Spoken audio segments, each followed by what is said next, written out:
Quem como Deus? Ninguém.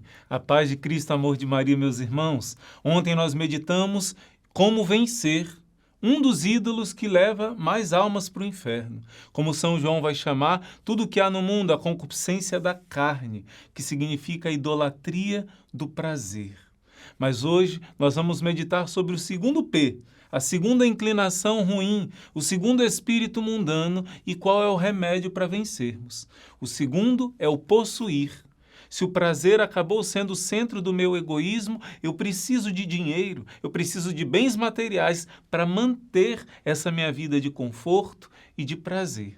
E para isso, nós vamos aprender hoje como nos livrar dessa segunda prisão, desse segundo ídolo que é o dinheiro. Como diz São Paulo em Coríntios 7, devemos usar desse mundo e não nos apegarmos às coisas desse mundo. Vamos antes rezar ao Espírito Santo, pedindo que nos ajude a entrar na profundidade daquilo que Ele mesmo deseja nos falar hoje.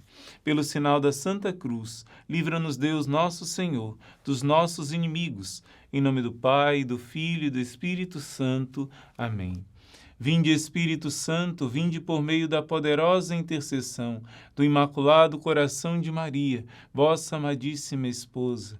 Vinde, Espírito Santo, vinde por meio da poderosa intercessão do Imaculado Coração de Maria, vossa amadíssima esposa. Vinde, Espírito Santo, vinde por meio da poderosa intercessão do Imaculado Coração de Maria, vossa amadíssima esposa. Ó Maria concebida sem pecado, rogai por nós que recorremos a vós. Permiti que vos louve, ó Virgem Sagrada. Dai-me força contra os vossos inimigos. Em nome do Pai, e do Filho, e do Espírito Santo. Amém. Quero começar com vocês com a carta de São Paulo ao seu filho espiritual predileto, Timóteo. Nessa passagem bíblica, 1 Timóteo, capítulo 6, versículo 6. Nós nada trouxemos para o mundo, nem coisa alguma dele poderemos levar. Se, pois, temos alimento e vestuário, contentemo-nos com isso.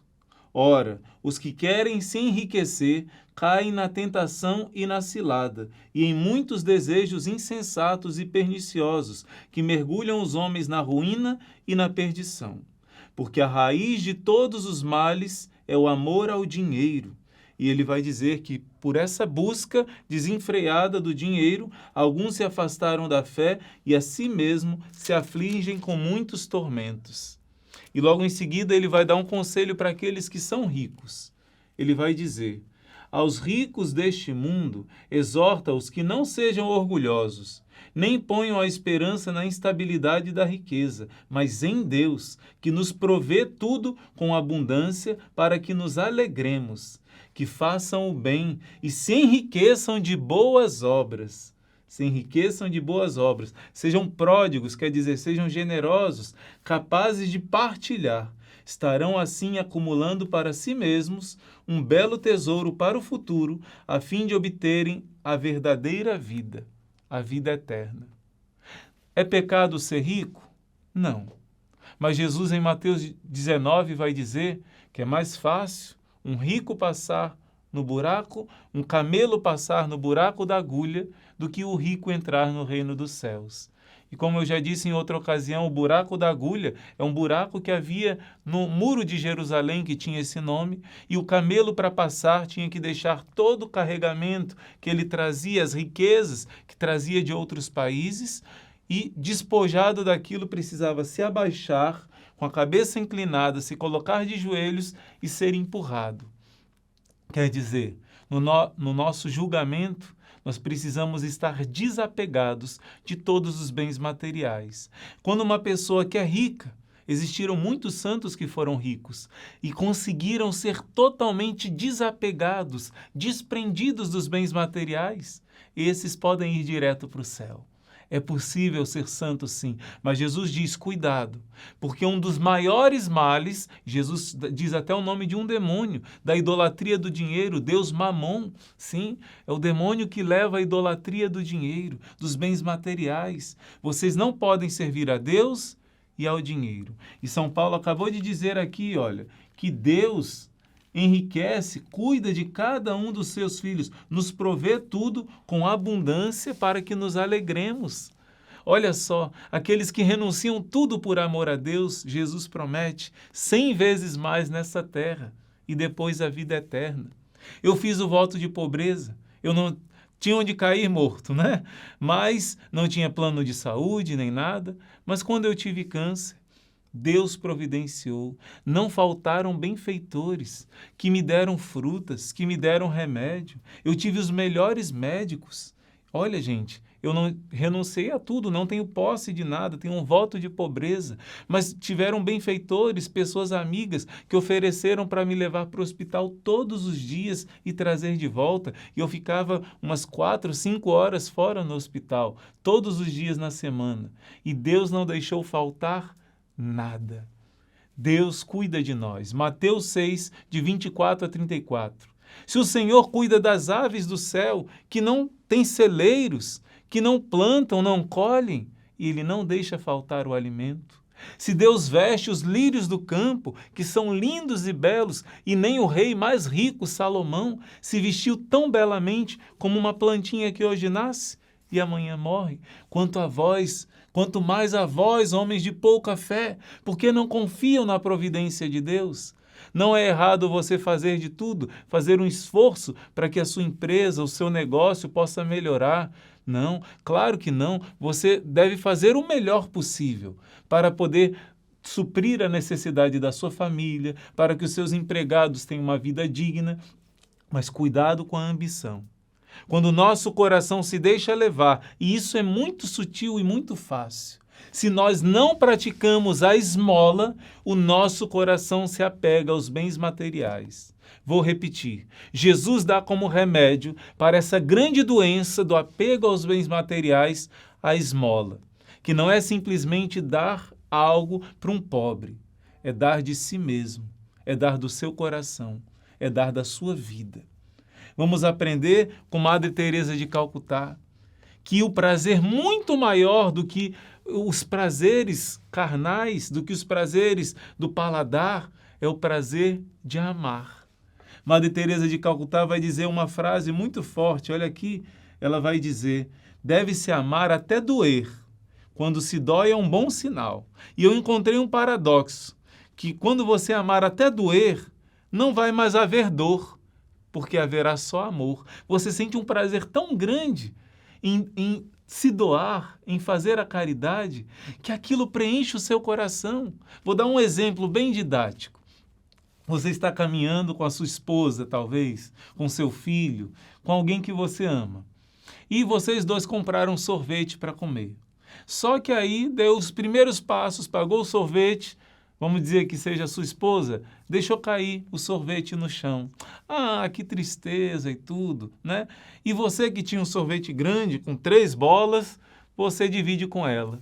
Ela come a metade, você come a metade. Talvez você não tivesse o mesmo prazer, a mesma saciedade no paladar de comer o sorvete inteiro.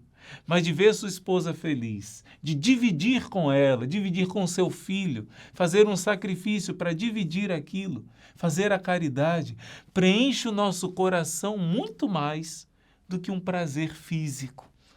Um prazer que vem na alma, no fundo da alma. Quando nós fazemos a caridade, quando nós dividimos, e ainda mais, quando nós nos sacrificamos por amor, isso preenche a nossa alma muito mais do que simplesmente um prazer físico. Você entende? Por isso Madre Teresa de Calcutá diz, deve-se amar até doer. Mas é um paradoxo, porque quando você se sacrifica por amor, sua alma se sente feliz. E, na verdade, não existe mais sacrifício. Foi no início, mas depois sua alma se enche de alegria. Perguntaram a ela, disseram a ela, eu não faria isso que você faz, de dar banho nos leprosos, por $1 milhão. E ela disse, nem eu. Eu faço por amor a Jesus. Por amor a Jesus que está no meu irmão. Meu irmão, minha irmã, existe um prazer muito maior do que os prazeres que o mundo oferece, do que os prazeres que as riquezas oferecem. Se doar por amor, se sacrificar por amor, preenche muito mais o coração do que qualquer prazer carnal, do que qualquer satisfação de esporte, de curtição da vida. É quando você se sacrifica por amor. E muitas pessoas podem pensar, irmão, eu quero ser rico, porque quando eu for rico, eu vou ajudar muita pessoa e vou resolver muitos problemas dos necessitados. Eu quero te dizer que riqueza não traz resolução dos problemas. O que falta não é dinheiro nem riqueza. O que falta é amor. É preciso se sacrificar por amor. Somente quando nós aprendemos a doar de nós mesmos, como Madre Teresa disse, amar até doer, é que nós encontramos a felicidade. E a felicidade chega no coração do nosso irmão. Não importa se você é rico ou se você é pobre.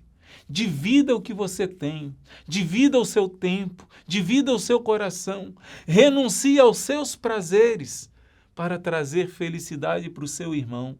E você encontrou o caminho da verdadeira felicidade, um prazer que na verdade transborda no corpo e na alma, muito mais do que um prazer egoísta. Uma das passagens bíblicas que você mais vai crescer espiritualmente contra esse ídolo do dinheiro, do possuir, do amor aos bens materiais, do apego a esta terra. Uma das passagens bíblicas que mais vai te ajudar a viver a arma que Jesus dá, que é a esmola. E esmola não só no sentido, eu já disse, de dar um dinheiro para alguém, mas de dar um dinheiro e de repartir, de se sacrificar por amor ao outro, como Madre Teresa de Calcutá, que acabamos de citar. É Mateus, capítulo 6. Eu quero ver com você primeiro o versículo 22. Jesus vai dizer assim, isso aqui é muito forte. A lâmpada do corpo é o olho. Portanto, se o teu olho estiver são, todo o teu corpo ficará iluminado. Mas se o teu olho estiver doente, todo o seu corpo ficará escuro. Pois se a luz que há em ti são trevas, quão grandes serão as trevas? No sentido físico, se o nosso olho está ruim, todos nós ficamos, todo o nosso corpo fica tateando, fica perdido, não é? Jesus faz uma comparação com a vida espiritual. Se o teu olhar interior estiver voltado, por isso é chamada a concupiscência dos olhos. Se os seus olhos estão se voltando para os bens materiais, como disse São Paulo a Timóteo, se a sua ambição, a meta da sua vida é alcançar a riqueza e ali você vai encontrar felicidade, todo o seu ser estará na escuridão, toda a sua alma estará na escuridão. Porque aquilo que você mira, aquilo que você visa, aquilo que você deseja, aquilo que é a sua meta e o seu sonho, vai direcionar toda a sua vida. E se o dinheiro for um ídolo na sua vida, como vai dizer aqui no capítulo 6, no versículo 24, que não podemos servir a dois senhores, ou a Deus ou a riqueza, ou amamos a um e desprezamos o outro, não é? Jesus vai deixar muito claro aqui, se o seu olho estiver, quer dizer, o seu objetivo, a sua meta, estiver de maneira escura, estiver idolatrando os prazeres e os apegos desse mundo, você todo estará na escuridão. Ainda que você faça coisas boas, você está na escuridão, porque você não adora Deus realmente, mas o seu Deus é o dinheiro. Mas, ao contrário, se você for na passagem seguinte, no versículo, deixa eu ver aqui, no versículo 21, ele vai dizer assim, onde está o seu tesouro, está também o seu coração. Ele vai dizer, não ajuntar tesouros na terra, onde a traça, o caruncho corroem, os ladrões roubam. E no final ele vai dizer, onde está o seu tesouro? Quer dizer, aonde os seus olhos apontam, aonde é a sua meta, aonde está o seu tesouro, está o seu coração. Se o seu tesouro está em Deus, ele diz, busca primeiro o reino de Deus e sua justiça, todo o resto virá por acréscimo. Se a sua meta é Deus, que cuida das aves do céu, cuida dos lírios do campo, se a sua preocupação é a vida eterna, todo o resto vem por acréscimo. Não que você vai ficar parado, não que você não vai estudar, não vai trabalhar, mas você vai fazer tudo isso com a meta de amar a Deus, de cumprir a sua missão aqui na terra, e não de enriquecer e amar o dinheiro acima de todas as coisas. Outra passagem é no capítulo 6 ainda, no versículo 1. Jesus vai dizer para não praticar esmola na frente dos outros, para ser visto. Ele vai dizer, quando deres esmola, não te ponhas a tocar a trombeta em público, como fazem os hipócritas, com o propósito de ser glorificado pelos homens. Em verdade vos digo, eles já receberam sua recompensa. Quando deres esmola, não saiba a tua mão esquerda o que faz a direita, para que a tua esmola fique em segredo, e o teu pai, que vê no segredo, te recompensará. Quando se fala a sua esquerda não saiba o que faz a direita é a mão que a gente dá ajuda para o necessitado. Que nem você mesmo perceba que você fez uma caridade. Que nem você mesmo diga, nossa, como eu sou uma pessoa santa, como eu sou uma pessoa extremamente boa e caridosa. Não. Em outra passagem bíblica, Jesus vai ensinar a dizer assim, eu sou um servo como qualquer outro, um servo inútil. Mas eu só fiz aquilo que é a minha obrigação. Diante de tudo que Deus fez por mim, eu só fiz a minha obrigação. Não é? Então, nós somos como um pincel nas mãos do artista. Ele é que faz a pintura. E se nós ficamos humildes, na hora certa, ele vai nos recompensar da maneira perfeita, plena. E eu lembro de um caso de uma pessoa que eu conheci que se envolveu no mundo do crime. E, infelizmente, se envolveu bastante no mundo do crime, e essa pessoa eu conheci depois que ela começou a se arrepender.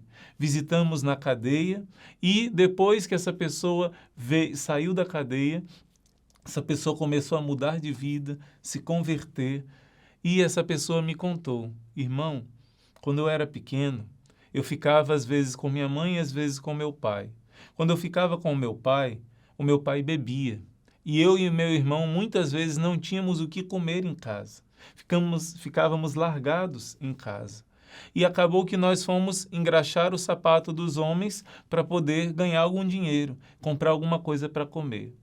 E um dia eu não tinha conseguido nenhum dinheiro e não tinha o que comer. E eu fui no restaurante ver se com aquelas moedinhas comprava alguma coisa. Não dava para comprar nada, mas uma mulher olhou, me viu ali na mesa e de repente o garçom chegou e trouxe uma comida maravilhosa.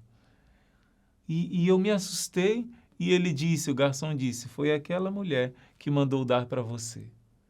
Eu nunca mais esqueci essa caridade que ela fez. E essa semente que foi lançada no meu coração me fez confiar em Deus.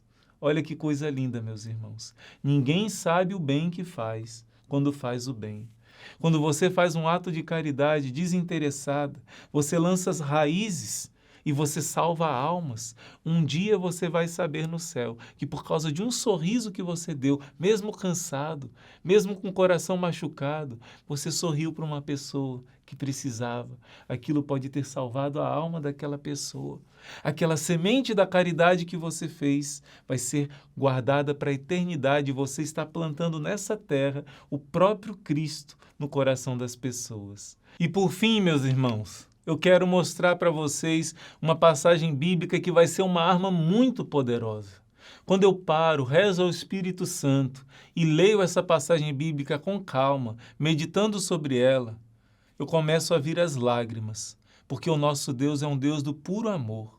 O nosso Deus se doou por nós e a única coisa que Ele espera de nós é que nós possamos imitá-lo, doando a nossa vida por amor ao próximo. Quem quiser salvar a sua vida nessa terra vai perdê-la, disse Jesus. E quem perder a sua vida por amor, vai ganhá-la. Por amor a mim, a Jesus, que está em cada pessoa que sofre, vai ganhá-la. Essa passagem é Mateus, capítulo 25, no versículo 31. Me permitam ler essa passagem bíblica, porque vale a pena a gente ouvir e meditar. Cada vez que nós lemos essa palavra, é como se já estivéssemos no nosso julgamento, sendo antecipado, Deus nos dando uma chance de refletir e de pensar como deve ser a nossa vida nessa terra. Quando o Filho do Homem vier em sua glória, e todos os anjos com ele, Então se assentará no trono de sua glória, e serão reunidas em sua presença todas as nações. E ele separará os homens uns dos outros, como o pastor separa as ovelhas dos bodes. E porá as ovelhas à sua direita e os bodes à sua esquerda. Então dirá o rei aos que estiverem à sua direita: Vinde, benditos de meu Pai, recebei por herança o reino preparado para vós desde a fundação do mundo. Pois eu tive fome e me destes de comer. Eu tive sede e me destes de beber. Eu era estrangeiro, forasteiro, e me acolhestes. Eu estive nu e me vestistes. Doente e me visitastes. Preso e viestes ver-me. Então os justos responderão: Senhor, quando foi que te vimos com fome e te alimentamos? Com sede te demos de beber? Quando foi que te vimos forasteiro e te recolhemos, ou nu e te vestimos? Quando foi que te vimos doente ou preso e fomos te ver? Ao que lhe responderá o rei: Em verdade eu vos digo, cada vez que o fizeste a um desses meus irmãos mais pequeninos, a mim o fizestes. Em seguida dirá aos que estiverem à sua esquerda: Apartai-vos de mim, malditos, para o fogo eterno, preparado para o diabo e para os seus anjos. Pois tive fome e não me destes de comer. Tive sede e não me destes de beber. Fui forasteiro e não me recolhestes. Estive nu e não me vestistes. Doente e preso e não me visitastes. Então também eles responderão: Senhor, quando é que te vimos com fome ou com sede, forasteiro ou nu, doente ou preso, e não te socorremos? E ele responderá com estas palavras: Em verdade vos digo, todas as vezes que o deixastes de fazer a um desses mais pequeninos, foi a mim que o deixastes de fazer. E irão estes para o castigo eterno, enquanto os justos irão para a vida eterna. Deus fala ao nosso coração. E Deus fala que irão para o inferno. Não aqueles que fizeram mal, que mataram, que roubaram, mas aqueles que foram indiferentes a Cristo. Cristo hoje está sofrendo. Cristo hoje está nu. Cristo hoje está triste. Cristo hoje chora. Cristo hoje passa fome. Cristo hoje precisa da minha ajuda e da sua ajuda. Se nós buscamos ser felizes, nós só encontraremos a felicidade não nos prazeres enganosos desse mundo. Só encontraremos a felicidade amando a Cristo, que está nos nossos irmãos mais sofridos. E quando nós temos a experiência do amor de Cristo que nos perdoa, que nos lava, que nos santifica, que nos ama, que morre por nós para nos dar a vida eterna, nós queremos amá-lo e retornar esse amor, amar de volta. E assim nós começamos a amar os inimigos, começamos a amar aqueles que nós desprezávamos. Eu repito, a condenação não está em você matar, roubar, prostituir. Não é isso que essa passagem está falando. Está falando que quando você é indiferente a Cristo que está sofrendo, você está no caminho da perdição. Então, quem não der esmola, você lembra de ontem, falamos da primeira arma, o jejum? Aquilo que você deixou de se alimentar, aquilo que você sacrificou, deve ser transformado em amor, em oferta. Aquela comida que você não vai comer na sexta-feira ou talvez na quarta-feira também, no dia de jejum, você vai separar para ajudar uma pessoa que precisa. Então, nessas pequeninas coisas, nesses pequenos gestos de caridade material e espiritual, rezando pelas almas do purgatório, ajudando pessoas que precisam, você estará acolhendo o próprio Cristo. Claro que essa passagem não fala de matar e roubar, mas quando nós somos idólatras dos prazeres do mundo e dos bens materiais do mundo, do dinheiro, Por causa desses ídolos, Satanás começa a reinar na vida e nos faz roubar, nos faz matar, nos faz prostituir, porque nos tornamos escravos dos prazeres mundanos. Mas quando nós damos esmola, e esse é o remédio que hoje nós estamos meditando, o remédio para essa inclinação do possuir é dar. É ajudar os outros, é dirigir a nossa vida para se doar. Quem perder a sua vida por amor experimentará o prazer perfeito, pleno, do próprio Espírito Santo de Deus preenchendo o seu coração. E essa é a nossa lição de hoje, aprender a dar não somente coisas materiais, também, mas dar o nosso coração ao nosso irmão. Não ame uma pessoa só porque ela é bonita fisicamente. Não prefira pessoas que têm mais condição financeira. Não dê preferência a pessoas que são mais conhecidas e famosas, que são mais simpáticas aos olhos de todos. Faça como Santa Teresinha.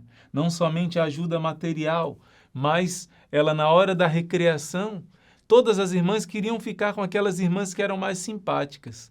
Santa Teresinha se aproximava daquelas irmãs que eram mais tímidas, que eram mais rejeitadas, esquecidas, desprezadas. E ela, mesmo que fosse um sacrifício, ela fazia aquilo por amor e acabava sentindo essa alegria de alegrar Cristo que estava naquela irmã mais triste. Façamos isso também. Vamos nos preocupar com aqueles que sofrem e daquilo que nós vamos jejuar. Vamos, se possível, você pode ajudar uma instituição que ajuda pessoas pobres. Mas, de vez em quando, é importante que você tenha um contato pessoal com as pessoas que precisam. Que você visite uma pessoa pobre, que você doe olho no olho para uma pessoa que está precisando, porque ela não precisa só de um bem material, ela precisa do seu amor. E nela está Cristo sofredor. E você, fazendo essa experiência, vai sentir a sua alma sentindo uma alegria que esse mundo não pode trazer. Só Cristo. Eu quero concluir esse vídeo de hoje, essa meditação para a nossa consagração total, nesse desapego do mundo, dando uma dica. Se for possível, não algo obrigatório. Gente, eu dou uma dica de vocês verem um filme chamado O Quarto Sábio. É um filme antigo, mas foi o filme que mais me fez chorar em toda a minha vida. Foi esse filme, quando eu era adolescente, eu vi esse filme e eu entendi. Esse é o sentido da minha vida. Esse é o sentido da minha vida. Se for possível, veja esse filme. Com certeza ele vai te ajudar, mesmo você que é rico de bens materiais, para que o seu coração seja livre, puro, feliz, como o coração de Cristo. Vendo esse filme e fazendo essa meditação que nós fizemos hoje, vai nos ajudar muito a vencer essas tendências mundanas. Eu quero lembrar que, terminando esse vídeo, a gente deixa aqui no card, deixa na descrição também, as orações que devem ser feitas dos exercícios espirituais de cada dia que nós devemos fazer, tá certo? Não esqueça de fazer essas orações. E eu quero pedir que você coloque aqui no comentário o que você acha de tudo isso, o que você entende, o que você entendeu dessa palavra que foi dita hoje, da vida dos santos. Será que é possível ser feliz? Será que é possível sacrificar de nós mesmos pelo bem dos outros e sentir essa alegria que os santos sentiram? Bem-aventurados, felizes, porque souberam se dar. Faz o seu comentário, o que você aprendeu nesse dia de hoje. Deixa o seu like, você que é novo no canal, se inscreve e divulga para outras pessoas esse vídeo. Nossa Senhora quer que todos se desapeguem do mundo e se consagrem a ela, para que sejam todos de Jesus. Deus abençoe, meu irmão, minha irmã. Nos encontramos amanhã na próxima meditação com a graça de Deus. Quem como Deus? Ninguém.